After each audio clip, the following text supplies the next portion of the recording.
skill set of being a good preacher is always being on the lookout for a good analogy, something that can help illustrate a deeper theological truth that God desires to reveal to us about our lived reality as human beings. As we sit in this season of social distancing because of the coronavirus, what's brought to my mind is the reality of the distance that stands between us and God and between each other as human beings because of sin. Something that we don't often think about, but the truth of the matter is that this is a divide that causes a greater distance than any virus ever could. And it's a distance that has stood between us since the very beginning. As we go through this time of wishing to be back together again, within physical proximity with one another,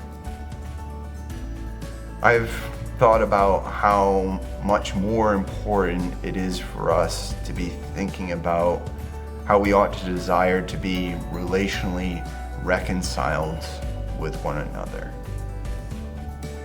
But the question is how?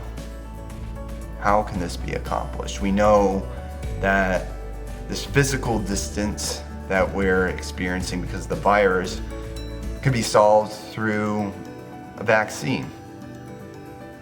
And that's where our hope lies, that some kind of treatment or vaccine will be developed so that we can be with each other again. But how can our relationships with one another truly be mended?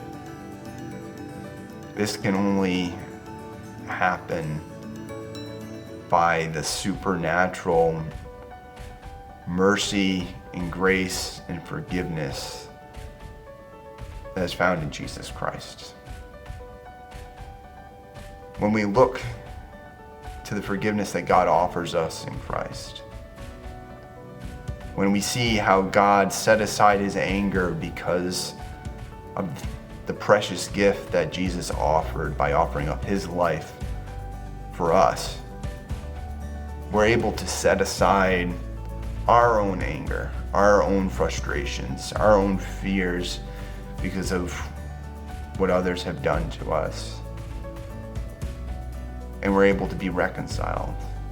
Maybe not perfectly, but we are able to experience a taste of eternity, the taste of that perfect reconciliation that God promises that we're going to experience when Christ returns and everything is made new. And so as we look forward to being with each other again, I want to encourage you to be thinking about how we can bring reconciliation in our relationships, how we can close the distance in our relationships with our brothers and sisters in Christ, of course, but also with those in our families and those in our communities. What's life going to look like on the other side of this? It should look a lot different because we're living on the other side of the cross. We're living on the other side of God's supernatural forgiveness that breaks down every wall of division that stands between us.